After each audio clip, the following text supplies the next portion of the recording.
may ilang grupo ng mga kolokoy ang gumagawa ng katarantaduhan. And I am talking about ilang grupo, mga sindikato siguro ito o mga smuggler na nagpapapasok po ng mga gulay galing China, mga carrots, mga broccoli, cauliflower. Ang nangyayari po dahil sa pagpapasok nila ng mga ganito, yung mga gulay galing Baguio, Benguet, hindi na po nabibili. Kasi mas mahal daw po ito kaysa sa mga imported galing China. Okay? Mas mura daw po yung mga galing China ng 3 piso kumpara sa Baguio. Mura nga. Ang problema, paano naman sila sa taas? Di mamatay. Anak kayo ng baka naman. Ang kapal talaga ng mukha Naturalmente, smuggle dyan ho eh. Bakit? Bakit nakakalusot? Sabi ng DA, wala kaming binibigay na permit. O bakit nakakapasok sa customs? O maaring hindi po alam ni Commissioner Leon Guerrero. Ay sino ba yung mga nasa baba dyan, yung mga bataan niya? Anong ginagawa ng custom intelligence? Anong ginagawa ng port collector? Kadaming tao dyan, ang daming mga examiner, mga nasa x-ray. Magandang umaga po, Caro Sendo. Yeah. Manong Erwin, magandang umaga po. Alright, umiiyak na po itong mga magugulay natin sa Baguio at Benguet dahil mukhang nabawasan yata ang sales nila dahil ito mga nasa dito sa Metro Manila prefer to buy gulay like carrots, cauliflower, broccoli coming from China dahil mas mura daw, sir, kumpara sa mga galing sa Baguio. Naturalmente, kasi yung mga taga Baguio nag-i-import na mga fertilizer yan, syempre kaya tataas, kailangan habulin nila. Ano ang masasabi nyo rito, Sir Rosendo? Yeah, Manong Erwin, ang problema kasi na dumadating ng ating mga imported na galing sa China kasi mas mura yung production cost nila dahil yung importasyon natin ng pataba galing din doon. So talagang mas mababa yung production cost nila. Ang masama nito, nagtuturuan na naman ang DA kasi yung mga nahuli na Gulay. nakita natin na may carrot, sasabihin nila smuggled. Pero ang nakita natin dun sa record ng Bureau of Customs, yung cauliflower, yung broccoli, etong carrot, naka-declare na pumasok dun sa port of entry natin. Sir, matanong, makasingit lang ako, sir. Ang sinasabi ng DA, ang sinasabi ng kaibigan nyo, si Secretary Dar, wala naman daw binibigay na import permit, sir, dahil alam nilang mamamatay yung industriya ng gulayan dyan sa Benguet, sa Mountain Province, Sir Rosendo. Yeah, Manong Erwin, kasi ang problema kasi, di ba, may Food Safety Act tayo na sinasabi, pag dumating sa ang kargamento dito sa mga borders natin, nauuna ang Department of Agriculture. Kagaya ng kasi itong carrots, under BPI yan, Bureau of Plant Industry. Dapat ini-inspect yan. Ang problema, nagbigay si Pangulo Roa Duterte ng 1 billion para ma-construct yung borders natin. 2 taon na. Hindi pa niya linalatag. Wala pa rin tayong first border inspection. So, pag dumating yung kargamento, ang ginagawa lang ng BPI, bukas, sarado, labas.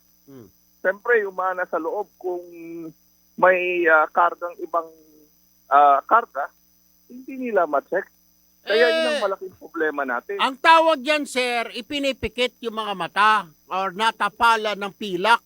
Kaya ho ganon. Normal na ho yan dyan. As a matter of fact, sir, bago itong issue na ito, umiiyak ko yung ilang brokers ho sa akin na few days ago. Hindi ko na babanggitin dahil baka lalong maipit ng kanilang kargamento. Ang sinasabi raw, sir, ay 5,000 ang 40-footer container, 2,500 ang 20-footer. Ang tanong ko dyan, maaring walang kinalaman si commissioner dyan dahil alam nga ba na bantayan niya bawat container. Siyempre nasa opisina siya.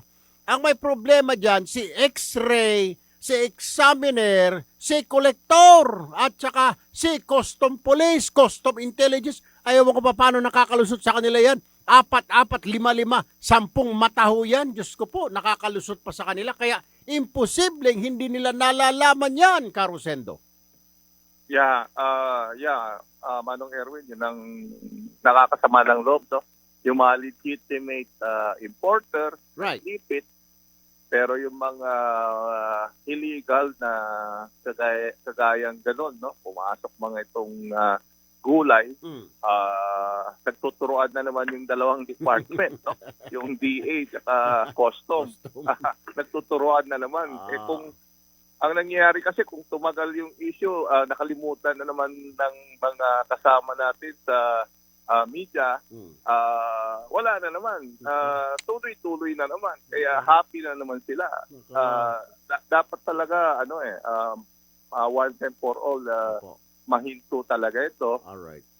Sana para at least hindi kawawa ang ating mga magsasaka. Sir Rosendo So, Pangulo ng SINAG, Samahang Industriya ng Agrikultura. Marami pong salamat sa panahon po na ibinigay niyo na naman sa amin. Good morning po. Ingat po kayo. Maraming salamat, Manong Erwin. Magandang umaga. Nasa linya rin po si Congressman Eric Yap. Siya po ngayon ang caretaker ng Lone District ng Benguet. Magandang umaga, Congressman Eric Yap, sir. Good morning po, Sir Erwin, at good morning po sa mga nakikinig sa ating ngayong umaga. Hindi ko alam kung nakarating na sa inyo ito, ang issue na ito, kasi ako po inaawa. Ito yung nabalita ko lang naman kagabi. Hindi ko sana papalagpasin ko na lang sana ito, pero may mga issue pa kasi, other issues dyan na nangyayari sa aduana. Ito lang ho, paano na lang ho ito mga kababayan nyo sa Benguet, mga magsasaka? Mukhang nabawasan ang kita nila dahil itong mga negosyante, traders dito sa Kapatagan, sa Metro Manila, prefer to purchase, to buy yung mga gulay galing sa China, carrots, cauliflower, broccoli, rather than yung mga gulay na nanggagaling dyan sa constituents mo sa Benguet, kasi ang sagot nila, mas mura yun sa China Mr. Tulpo, Kong Eric, yung Benguet, napakamahal naman yan. Paano natin mapapangalagaan, mapoprotektahan ang hanap buhay ng inyong mga constituent dyan sa Benguet, Congressman Yap? Sir Erwin, salamat po at napansin nyo, at sa totoo lang, kailangan ko po ng tulong ng media talaga dito dahil halos 6 months na po akong nakikipag-coordinate sa Department of Agriculture at Bureau of Customs para masugpo po yung mga illegal smuggler ng mga gulay po. Alam nyo, Sir Erwin, bigay po ako ng bigay ng ayuda sa mga farmers ko sa Benguet, sa aking mga kababayan dito sa Benguet. Pero ito mga hayop na smuggler na to, smuggle naman na smuggle. Alam niyo, Sir Erwin, ang sinabi ko nga sa DA at sa Bureau of Customs, nag-i-smuggle dyan yung mga accredited mismo ng DA. Bakit kamo? Sila ang mga may permit. I-recycle nila to. Yung pero kung makasingit lang, kahapon sinasabi ng DA ni Secretary Dar, wala naman daw silang ini-issue ng mga import permit because they know na papatayin ng mga yan yung mga negosyo o yung mga kabuhayan ng mga nasa kabundukan, yan, mga Benguet, Mountain Province, Baguio, Congressman Yap. Sir Erwin, kasi po, gusto ko lang sabihin kay Secretary Dar na although rinirespeto ko siya, kaya ang gusto ko lang sabihin sa kanya, pag wala kang permit, hindi ka makakapag-import ng mababa. Kasi po, pag hindi mo i-declare ang carrots yan, i-declare mo ng welding machine yan, magbabayad ka ng mataas na buwis. Ngayon, Sir Erwin, pag ang ginagawa nila, kumukuha sila ng mga permit. Let's say, monggo. Kumukuha sila ng mga value na mabababa na may permit at ginagawa nilang carrots. Kaya nga sinasabi ko sa customs, kausap ko po yung commissioner dyan and okay naman si Commissioner Guerrero, aaksyonan niya at babantayan nila. Ang lagi ko sinasabi, yung mga may accredited, yung mga mabababa ang buwis na 20,000, 10,000, yung mga munggo, yung mga iba pa pong mga agri-products na mabababa, yun po ang ginagamit nilang declaration para maipasok po yung carrot. Sir, sinasabi, yes sir. Alam po ba ito? Kasi ako'y nagtataka lang. Ayan ho, pag mga gulay, galing sa mga refrigerated van ho yan, di ho ba? Hindi ba dumadaan yan sa X-ray kasi baka may palaman yan na baril o droga? Pagkatapos yan ay dadaan sa examiner dahil kung magkano i-assess na tax. Pagkatapos pipirmahan ni kolektor. Ang daming dadaanan ng mga checkpoint o mata. Bakit nakakalusot yan? Tapos may mag-check pa dyan ng kung may permit o wala. Bakit ho ganun kaya nakakalusot? Pwede ho bang imbestigahan na ho ito ng inyong tanggapan? Kasi kawawa itong mga magsasaka natin. Kawawa din ho May narinig pa nga ho ako, sir, yung mga broker, umaaray na rin. Hindi ko na babanggitin. Alam ko, may asosasyon ng mga broker dyan. May nag-text ho sa akin na ilan. Ay, wag ko na lang daw sabihin ang pangalan nila. 5,000, 2,500, 20 footer, 40 footer. Anong port po ba yan, Sir Tara. Erwin? Ayan, Port of Manila, South Harbor. Oh. Kasi Sir Erwin, Dyan na lang sa opisina yan, sa tungkian na lang ng ilong ni Commissioner. Kawawa naman si Commissioner. Siyempre, alam ka ba naman si Commissioner, isa-isang sabihin sa barko, ibaba mo yan, bibilangin. Hindi na trabaho ni Commissioner yan, Sir Congressman Erwin, Yap. sa totoo lang, Commissioner po, step up po yung drive niya against drugs, Ah. against mga smuggling. Ang Aha. problema, kaya Sir Erwin, paliwanag ko sa inyo, Mm. nung pumunta ako, Sir Erwin, para kausapin yung mga taga-X-ray, dahil sir, malaking bagay itong mga gulay na smuggled na to, malaking epekto nito sa Benguet. Natural. Ngayon, sir, nakita ko lahat ng ina-X-ray, tama naman. Alam niyo, Sir Erwin, paano napapalusot? No. Nagyayelo po yung mga ibang reefer. Sir Erwin, ang reefer, mandatory dapat yan, dadaan ng X-ray. Pero pag yelo po, hindi dumadaan ng X-ray. Anak ng tokwa, Sir Erwin, yelo, reefer. Talaga naman Ano pwede ibig sabihin, sir, smuggle ng yan. yellow, sir? Pag yellow? Ang yelo, sir, hindi na po kayo kailangan dumaan sa X-ray. Examine na lang po yan. Bukas Bakit? sarap. Ano bang usually na laman ng mga yellow? Pag sinabing yellow lane? Sir, depende po yan sa RFO. Yun po yung gumagawa ng color code eh. Mm. Kung yung consignee mo ay suspect ba o hindi. Ang problema, sir, nilalagay lang. Siyempre, man-made lang yan, sir. Tao lang gumagawa ng parameters yan eh. Diyos ko po. Di ba? Ngayon, Sir Erwin, pag nag-yellow yan, bukas sara, hindi na makita ano na sa loob, hindi na dumadaan ng X-ray. Pero lahat ng dumadaan ng X-ray, sir, tama ka, makikita yan. Ultimo, may baril, may bala, kitang-kita. Ang problema, sabi sa amin na X-ray, karamihan po ng ibang reefer, naka-yellow po. So, hindi na dadaan sa... Sir, ito maaari po ba, tinatawagan namin itong aking kaibigan ko si Commissioner Guerrero, pwede ko makontak. Kung kayo po ay makipag-ugnayan sa kayo, dahil alam ko, concern ho ninyo ito, kawawa yung mga constituent na magsasaka. Pwede ho ba, pakitimbrehan nyo siya, yung mga sinabi nyo sa akin para nalalaman niya na yung mga hocus-pocus na nangyayari dyan, simula dyan sa mga x-ray, yung mga sinasabing lane na yan, examiner, pati hanggang sa office ng kolektor.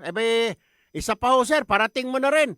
Napakadami ako naririnig na mga impormasyon, hindi lang po dyan sa South Harbor, pati hanggang sa Batangas at ano mga port. Parang nakakaloko porket ang Pangulo nakapokus ngayon dito sa mga COVID. Pangulo nakapokus dito sa investigasyon sa Senado. Sabi nga nila, when the cat is away, the mouse will play. Ay tira ng tira ito ngayon sa customs ngayon dahil alam nila hindi nakatingin sa kanila ang Pangulo, Congressman Yap. Sir Erwin, actually, lagi po ako nakikipag-coordinate kay Commissioner Guerrero and kay Secretary Dar. Ang sabi ko nga po, pagtulungan natin to dahil kung hindi niya maayos to, kailangan ko mag-file ng resolution para magkaroon ng inquiry. Ayoko naman po mag-inquiry dahil malapit mag-election. Ayoko sabihin na nagpapasikat tayo. Pero alam naman po to na isang taon na po ako nakikipag-coordinate dahil ang concern ko po ay yung mga kababayan ko sa Benguet. Nagulat nga ako sa isang article na nabasa ko kay Pangilinan, kay Kiko Pangilinan. Ewan ko kung mali ba yung isang article dyan na sumulat o mali si Kiko na sinasabi niya, yung mga smuggled goods na carrots dinadala sa Benguet. Gusto ko lang i-correct. It doesn't make sense dahil gagastos pa ng tracking kung ganon. So, baka pwedeng i-correct ni Senator Pangilinan yan, baka masira siya sa statement niya dahil parang pinagbibintangan pa niya kami sa Benguet. Kami na nga po ang biktima, Sir Erwin. Sir, I hope, sir, ipaglalaban niyo itong karapatan ng mga magsasaka kasi alam ko ito ay isang major industry dyan sa iyong nasasakupan dahil kayo ang caretaker nga ng Benguet. Pinagkaubaya sa inyo ng Kongreso ang lugar na yan. So I hope, sir, you will really do something about this para na rin sa kapakanan ng mga kababayan natin dyan sa Benguet. Kaawa-awa naman po at walang kalaban-laban. Kayo lang po magiging boses ng mga ito dyan sa Kongreso, Congressman Yap. Yes, Sir Erwin. Actually, nagbigay na po ako ng ultimatum after na tong budget hearing. Pagka-resume namin sa November, wala pang nangyari kasi magbe-break po kami ng October. At kung wala mangyayari sa November, ako po yung mag-file na ng resolution at paimbestigahan ko na po ito. Congressman Eric Yap, Benguet caretaker, maraming salamat po. Magandang umaga po sa inyo. Thank you, Sir Erwin. Mabuhay po kayong lahat. Samantala, bayan, nasa linya na po ng aming telepono si ASEC Noel Reyes, ang tagapagsalita ng Department of Agriculture. Magandang umaga, ASEC Reyes, sir. Magandang umaga po naman, Kay Erwin, Opo. sa lahat ng mga nakikinig at nanonood sa ating palatuntunan ngayong umaga. Tama po ba narinig ko kahapon sa news report namin na sinasabi ng DA wala kayong binibigay ng mga permit, import permit para sa mga carrots na yan, mga broccoli at cauliflower dahil papatayin yan ang industriya ng carrots, cauliflower at Benguet. Industriya dyan sa Mountain Province, Baguio at Benguet. Tama po ba yung narinig ko? Tama po. Oo. Tama po. Wala po tayong ini-issue na permit para sa fresh Opo. vegetables. Opo. Mula galing sa ibang bansa, Oo. kasama na ang China. Ang pinapa-import lang po natin na may import permit ay yung mga mixed vegetables, frozen, cut, and sliced. So yan po ang merong mga permit para naman po sa mga embassies, foreign embassies, saka mga hotels. Saan Yan po? Saan Hindi sa po commercial scale. Wala po tayong, so Oo. Therefore, yung nakikitang nasa Divisoria na Oo. feature po dyan, Oo. ay galing po sa ibang bansa, lalo na sa China, yung carrots po. Saan Magal po yan. Saan ho ang problema ngayon dito nakikita ninyo, sir? Is it since wala kayong binibigay na permit, may problema siguro sa pier ho natin, di ho ba? At nakakalusot ho doon. Ano ho ang sabi po ng BOC sa inyo? Siyempre, definitely, you will be asking BOC bakit nakakalusot ito. Yes, opo. Yan po, makikipagtulungan po ang Department of Agriculture sa pamumuno po ni Assistant Secretary Federico Lesiste, Opo. na siya pong in charge sa amin sa ganyan, Mhm. in partnership with Bureau of Plant Industry at Department of Trade and Industry, DTI po. So again, yan po ay dapat makumpiska yung instructions ni Secretary at i-test din po kasi po ang ano diyan yung pesticide issue di ba po? Yes, sir. Sa mga baka may mga sakit yan o kaya Right. may sobrang na makakahawa sa ating mga produkto naman dito plant products sa Pilipinas. So again, una-una tangkilikin po natin ang ating sarili lalo na dito sa mga fresh vegetables. At yan po ay although mura kasi po panahon off-season po ngayon ng carrots sa Benguet pero meron pa rin naman. Kaya naman may kamahalan ng konti. Mas mura po talaga yung galing sa ibang bansa.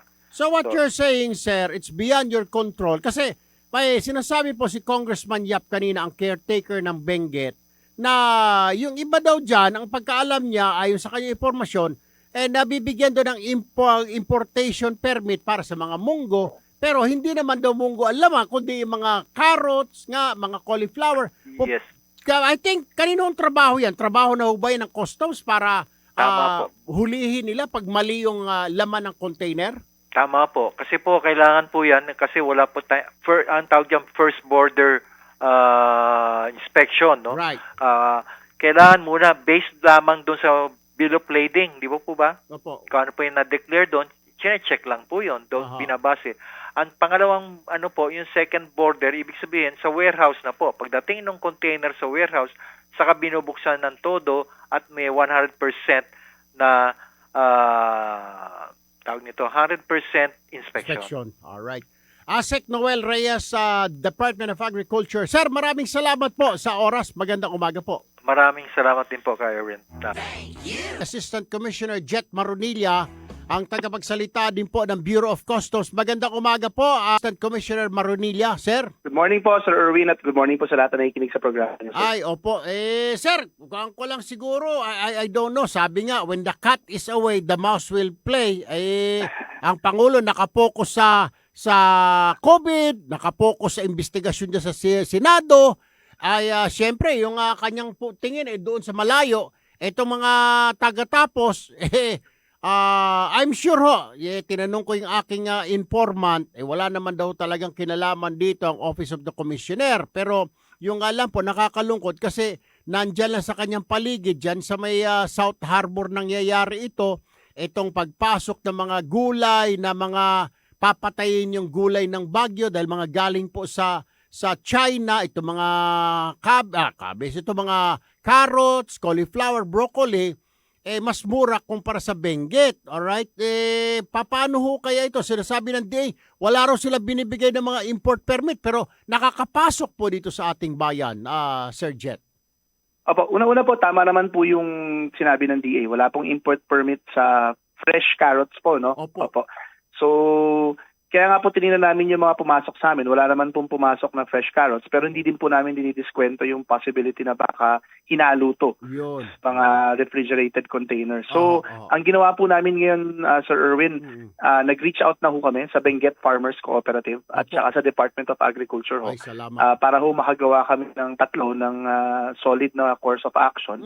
Kung may kasalanan ho ang aming mga frontliners dito, may pananagutan yung aming mga tauhan, pananagutin ho namin. Pero ang una ho naming hakbangin dito, tingnan ho kung ano yung hawak na intelligence report ng DA at saka po ng Benguet Farmers Cooperative. Makipagtulungan po sa kanila para matuntun po kung ano po yung problema.